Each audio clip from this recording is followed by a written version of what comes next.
Don Rickles had a gift that very few entertainers ever possess. He could make absolutely anyone laugh. Presidents, movie stars, and even Frank Sinatra couldn't resist his razor-sharp humor. But among all the famous faces who shared the stage with him, one partnership stood above the rest. His unforgettable chemistry with Johnny Carson, night after night. The two lit up The Tonight Show, captivating millions of viewers with their banter. To the world, their connection looked like a true friendship built on laughter and trust. But when Carson walked away from late-night television in 1992, everything changed. What Don believed he had been promised never materialized, and the bitterness that followed would linger with him for years. Before his death, Rickles finally revealed a side of Carson that few could have imagined. To understand the depth of their story, it helps to look back at Don Rickles' extraordinary journey to fame. Comedy has always relied on timing, sharp delivery, and the ability to make people laugh when they least expect it. During the golden age of television, two men stood at the very top of that comedic world, Johnny Carson and Don Rickles. Both in their own ways changed the landscape of comedy forever. On television, they seemed inseparable. Two best friends, constantly teasing each other, sharing inside jokes, and making America laugh together. But behind that effortless on-screen bond was a far more complicated reality. One that Rickles would only truly speak about later in life.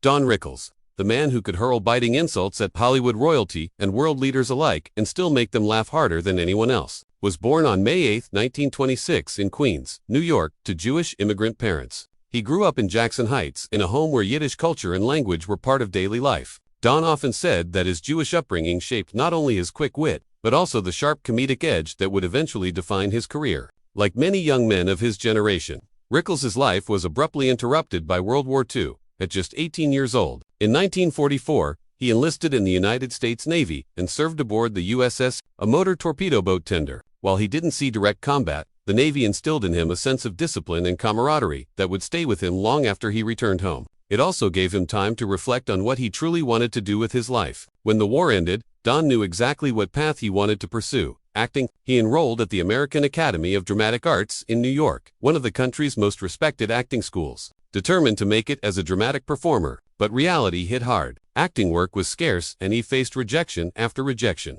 His frustration grew. By the early 1950s, Rickles decided to try something different, stand-up comedy. Not because he dreamed of being a comedian, but because it kept him on stage, connected to an audience, and performing. At first, he stuck to traditional jokes, but they fell flat. It wasn't until one night, when hecklers interrupted his act, that he stumbled upon his true comedic voice. In a flash of instinct, Rickles snapped back with quick biting insults. To his surprise, the crowd erupted with laughter. They weren't laughing at his rehearsed jokes. They were laughing at his raw, fearless comebacks. That night, Don Rickles found his calling. He leaned fully into this insult-based style, perfecting it until it became his trademark. His act wasn't about long setups or punchlines. It was about going after whoever was in the room. And yet, there was a special magic to it. He could deliver the harshest lines without truly offending his target. He made people feel like they were part of the joke. This unique balance became the foundation of his entire career. One night in Miami Beach, this style changed his life forever. In the audience sat Frank Sinatra, the most influential entertainer in the country. Rickles spotted him and without hesitation quipped, "Make yourself at home, Frank. Hit somebody." The room exploded in laughter. Everyone knew Sinatra's tough guy reputation, but here was a young comedian daring to poke fun at him. Sinatra loved it. Overnight, he became Rickles' biggest supporter, introducing him to the right people in show business. That single moment opened the doors to Las Vegas, where Don became a headliner. Packed crowds filled his shows, eager not just to laugh, but to be roasted by the Merchant of Venom, a nickname that perfectly captured his style. Ironically, he was also called Mr. Warmth, a nod to the warmth behind the venom. From Vegas, Rickles' career exploded onto television. He became a regular on talk shows and especially shined during the Dean Martin Celebrity Roasts, where he would roast actors, politicians, and athletes with equal ferocity, leaving everyone in stitches. He starred in sitcoms like CPO Sharkey in the late 1970s and The Don Rickles Show before that. He even proved his dramatic chops in films like Run Silent, Run Deep, acting alongside Clark Gable and Burt Lancaster. In 2007, long after his early days, he won an Emmy Award for the documentary Mr. Warmth, The Don Rickles Project, a tribute to his remarkable career. By then, he had influenced generations of comedians and carved out a place as one of the most original voices in American entertainment. But behind all the laughter, talk show appearances, and Hollywood friendships, there was another side to Don Rickles, one marked by personal joy and deep pain. Don Rickles built his public image on quick wit and fearless humor. But away from the spotlight, his life held both joy and heartbreak. On stage, audiences saw the confident performer who could take down anyone with a single line. Off-stage, he was a man with deep personal attachments and private pain that few ever saw. In 1965, Don's life took a meaningful turn when he married Barbara. He often joked that she was the secret to his survival in the tough world of show business. Barbara wasn't just his partner, she was his anchor. Together, they had 2 children, Mindy and Larry.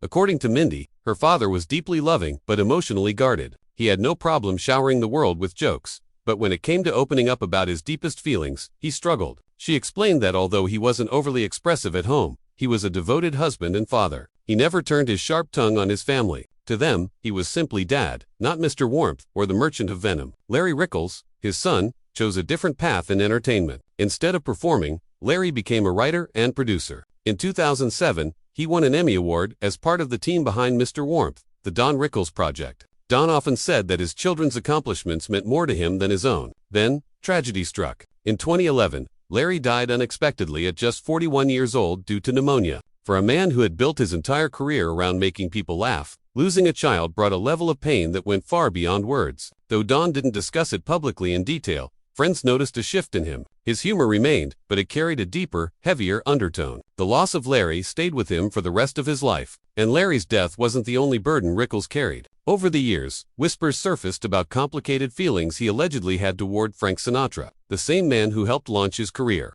Some reports suggested that Don privately expressed resentment toward Sinatra, and even believed troubling allegations about Sinatra's involvement in Marilyn Monroe's tragic story. He never confirmed these claims publicly, but the rumors lingered in Hollywood circles, adding complexity to his legacy. To the public, Don Rickles remained the man who could roast anyone and make them love him for it. But inside, he carried grief, regrets, and opinions that didn't always match the warm, funny persona the world adored. Despite all this, Rickles never allowed the audience to see him falter. Each time he stepped on stage, he brought the same sharp energy that had defined his career. But soon, another figure would enter his story in a way that would shape the next major chapter of his life. Johnny Carson, the undisputed king of late-night television. Their partnership would become legendary. On screen, their chemistry was electric. But off-screen, their relationship had layers that few people ever understood. When Don Rickles walked onto the stage of The Tonight Show starring Johnny Carson for the first time in 1965, he had no idea that this platform would define much of his career. What began as a single guest appearance evolved into a long-running, unpredictable, and unforgettable relationship. Over the years, Rickles became one of Carson's most frequent and beloved guests,